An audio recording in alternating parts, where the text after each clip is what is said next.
Hi, நான் உங்கள் Durga Haribhaskar from Eden's beauty lounge அருப்புக்கோட்டையிலேருந்து. இன்றைக்கி நாங்கள் வந்து சென்னை வந்திருக்கோம் கலாட்டா சேனலை இன்டர்வியூக்காக. ஸோ அதோட விளாக் தான் இன்றைக்கி நீங்கள் பார்க்க போகிறீங்க. நாங்கள் இப்போ வந்து காரில் என்னோட கசின் வீட்டுக்காக போயிட்டுருக்கோம். ஸோ லன்ச் முடிச்சுட்டு அப்படியே நாங்கள் வந்து அவங்களோட பிளேஸ்க்கு போகிறோம். பாவா அவர் வந்து ஆக்சுவலி ஃபோமாக இருக்கார். நான் ஃபோன் பேசிகிட்டே இருந்தேன் அப்படின்னு சொல்லிட்டு ஃபோன் மாற்றி மாற்றி வந்துகிட்டே இருந்துச்சு. அதனால் நீங்கள் கண்டினியூ பண்ணுங்கள், இந்த விலாக பாருங்கள். நான் உங்கள் Durga Haribhaskar from Eden's beauty lounge அருப்புக்கோட்டையில். நிறுத்துங்களா அவன் நிறுத்துறாது லூசுக்கு மட்டும் வந்துட்டே இருக்கான். மறுபடியும் சொல்றேன், நல்லா கேட்டுக்கங்க. மறுபடியுமா அது சொல்லக்கூடாதோ? ஆமாம், நாங்கள் வந்து இப்போ சென்னை வந்துட்டோம்.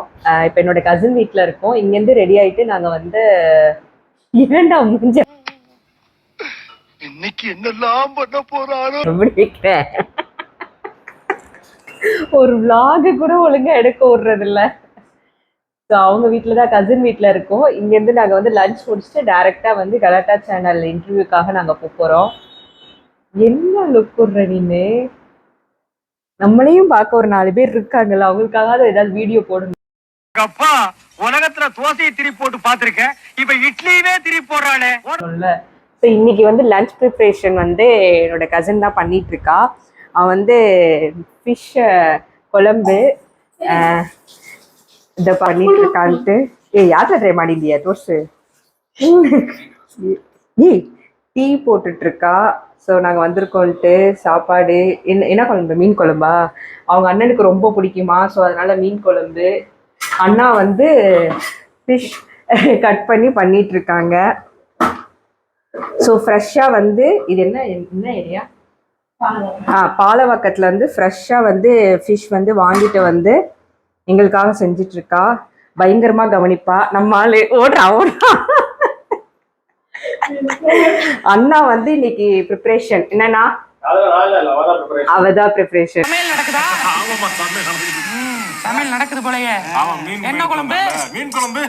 ஆமா, சூப்பரா சமைப்பா. ஹெல்ப் பண்றாங்க அண்ணா வந்து. ஸோ அவள் சூப்பராக சமைப்பா. அண்ணாவுக்கு வந்து ரொம்ப பிடிக்கும். நான் வெஜ்ஜு செய்ய சொன்னேன், ஆனால் வந்து அதெல்லாம் இல்லை, ஃபிஷ் தான் பண்ணணும், நீ சொல்லு கால் பண்ணி அப்படின்ட்டு. அந்த அளவுக்கு பயங்கரமாக வந்து கவனிப்பா அவங்க அண்ணாவை. என்ன கவனிக்க மாட்டேன். உன் தங்கச்சி சமைச்ச சாப்பாடை வாயில வச்சுக்கிட்டு சிவாஜியில விட அப்படி நடிக்க முடியாதடா, எங்களை விட்டுறா. அது வேற விஷயம். என்ன அண்ணா தான் என்னை கவனிச்சாதான் உண்டு. என்னன்னா, தங்கச்சி நீங்க கவனிங்க, அவங்க அண்ணாவை கவனிக்கிட்டோம். ஸோ செம்ம டேஸ்ட்டாக வைப்பா. குழம்பு வந்து ரொம்ப டேஸ்ட்டாக இருக்கும். அதை விட இவங்க அம்மா வந்து சூப்பராக வைப்பாங்க. அத்தை பயங்கரமாக நல்லா சமைப்பாங்க. மாமா அதை விட பண்ணுவாங்க. அவங்களோட கருவாடு சூப்பராக இருக்கும். ஒரு நாள் நான் கண்டிப்பாக அந்த ரெசிபி கேட்டு நான் உங்களுக்கு அப்லோட் பண்ணுறேன். இப்போ வந்து நாங்கள் சமைச்சு முடிச்சுட்டு சாப்பிட்ற வீடியோவை நான் உங்களுக்கு காமிக்கிறோம். இப்போ வந்து டீ வந்து நாங்கள் சாப்பிட போகிறோம். லஞ்ச் வந்து மீன் குழம்பு, மாங்காய் போட்ட மீன் குழம்பு, மீன் ஃப்ரை எல்லாமே பண்ணியிருக்கா. சாரணி நல்லா சமைப்பா, சூப்பராக சமைப்பா. ஸோ சாப்பிட்டு நாங்கள் இங்கேருந்து வந்து கிளம்புறோம். ஸோ எல்லாமே உங்களுக்கு நாங்கள் காமிக்கிறோம், என்னென்ன நடந்துட்டு இருக்கு இன்னைக்கு அப்படின்னு சொல்லிட்டு ஃபுல்லாக வீடியோ பார்க்கலாம். இப்போ அவர் வந்து டீ குடிச்சிருக்காரு. பாபா நந்தா, பாபா பார்க்க மாட்டீங்களா? டைம் இல்லை. ஆமாம், பெரிய இந்த வேலை செய்யறாரு. அதிகாரியை மதிக்காம எழுத்து பேசுறாரு ராஜா. நான் என்ன மேல கோவமா இருக்காரு ஆக்சுவலி, அதனால அப்படிதான் பண்ணுவாரு. அவங்க வீட்டில் தான் இருக்கோம் நாங்கள். பசங்கள்லாம் ஸ்கூல் போயிருக்காங்க. எங்களோட சைக்கிள் எல்லாமே வச்சு ரெடி பண்ணிட்டா. முறுக்கு வந்து எடுத்து கீழே போட்டு சாப்பிட போறீங்களா?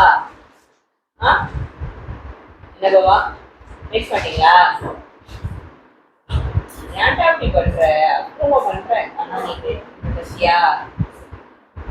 இப்போ குழம்பு ரெடி ஆகிட்டுருக்கு. நீ மீன் போட போட்டியா? எவ்வளோ ஃப்ரெஷ்ஷாக இருக்குல்ல? சொல்லுமா, என்னம்மா? ஃப்ரெஷ்ஷான மீனை அப்படியே தழும்ப போடுறாப்புல.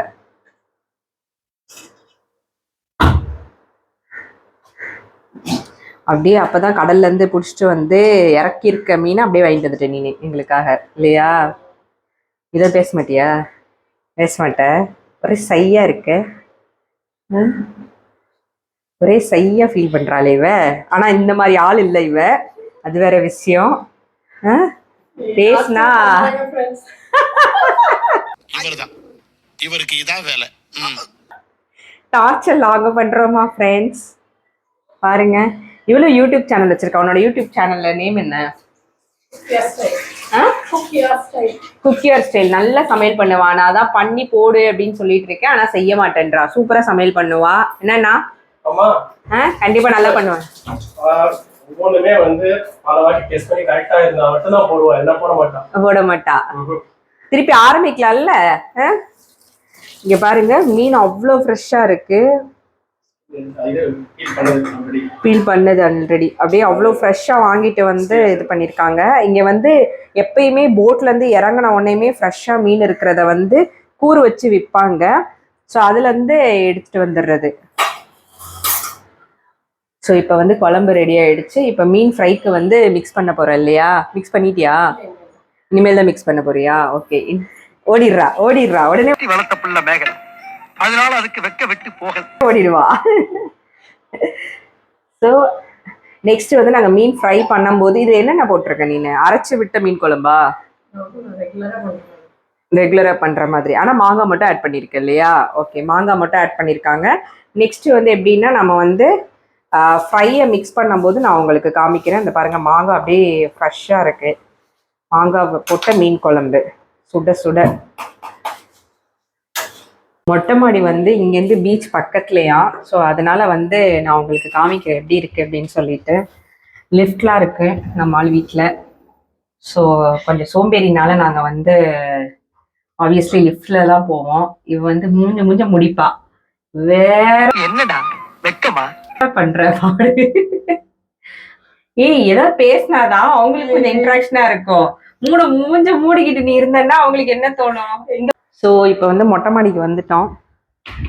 தான் வியூ. ஆமாம்மா காற்று பயங்கரமா அடிக்குது. நம்மளே போலையே இந்த காற்று. நல்லா இருக்கு, வியூ சூப்பரா இருக்கு பாருங்க.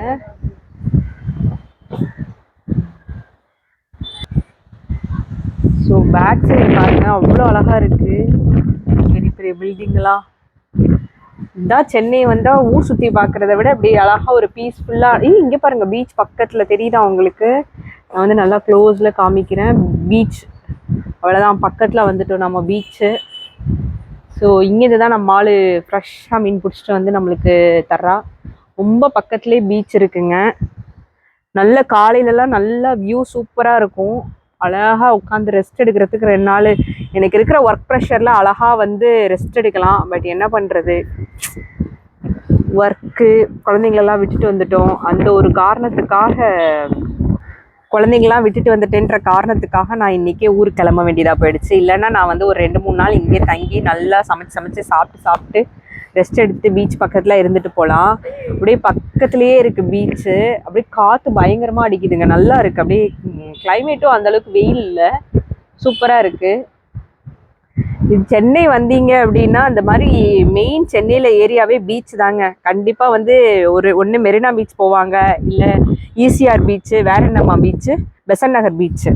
ஸோ கம்பல்சரி வர்றவங்க, சென்னை வர்றவங்க வந்து கண்டிப்பாக பீச் வராமல் போகவே மாட்டாங்க. அந்தளவுக்கு பீச் தான் சென்னையில் ஃபேமஸ்ஸு. இது மாதிரி பக்கத்துலேயே இருக்குது. என்னமோ புறாவா என்னமோ கீழே கிடக்குது. இங்கே பாருங்க ஏதோ புறா என்னமோ செத்து கிடக்குதுங்க மாடியில். புறாதான். ஐயோ இங்கே பாருங்க, வீட்டு மொட்டை மாடியில் புறா செத்து கிடக்கு. அட பாவீங்களா, எப்படி? ஏதோ அடிச்சிருச்சா தெரிலையா? இங்கே பாருங்க. ஐயோ இதோ புறா செத்து கிடக்கு மொட்டை மாடியில். இந்த மின் கம்பத்துலலாம் ஏதாவது அடிபட்டு கீழே விழுந்திருக்கும்னு நினைக்கிறேன். இது செத்து ரொம்ப நாள் ஆச்சு போல தெரியுது. நேத்து இருந்ததா? இங்க மின் கம்பம் மேல சண்டை போட்டு செத்துருக்கா? சண்டை போட்டு செத்துருக்காங்க. பாருங்க, புறா ரொம்ப வரும் போல இந்த ஏரியால. இங்க பாருங்க ஃபுல்லா புறா தான் பறந்துகிட்டு இருக்கு. இங்க ஃபுல்லாமே கிளியும் வருமா? ஸோ லொக்கேஷன் சூப்பராக இருக்குங்க. ஆனால் அங்கே பாருங்க எவ்வளோ பாப்பா, அங்கே பாருங்களேன் ஃபுல்லாக புறா தாங்க பறந்து வந்துக்கிட்டே இருக்குது. நிறைய புறா இருக்குது. ஸோ அதில் ஏதாவது ஒன்று சண்டை போட்டு இறந்துருக்கும்னு நினைக்கிறேன். ஸோ லொக்கேஷன் எல்லாம் சூப்பராக இருக்குங்க. அப்படியே என்னோட கசின் வீட்டுக்கு வந்தால் ஒரு 2-3 நாள் ரெஸ்ட் எடுத்துகிட்டு போகிற அளவுக்கு இருக்குது. அவள் இருக்கதா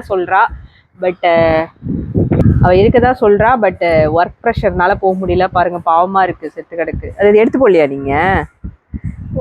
போடணுமா? இவ ஒருத்தையும் பேசவும் மாட்டா, அமைதியாவே இருப்பா. இந்த பாருங்க, இங்கதான் சண்டை போட்டுட்டு இருக்கு போலங்க.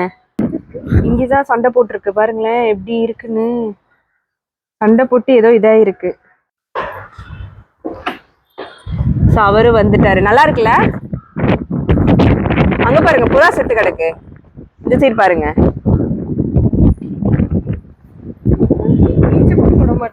நான் பீச்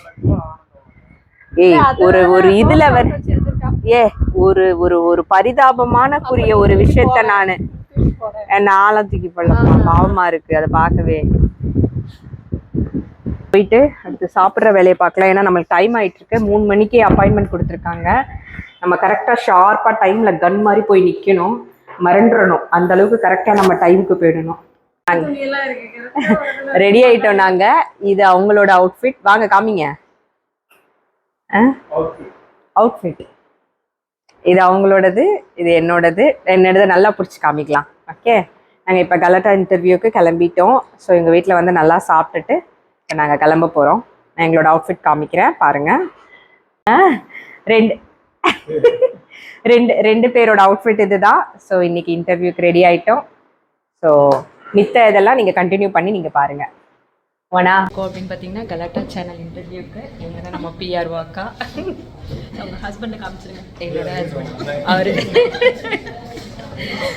ஸோ இதுதான் செட்டப் பண்ணியிருக்காங்க. ஸோ இங்கே தான் உட்காந்து இன்டர்வியூ நாங்கள் கொடுக்க போகிறோம். ஃபுல் வீடியோ நீங்கள் வந்து கலாட்டா சேனலில் பாருங்கள்.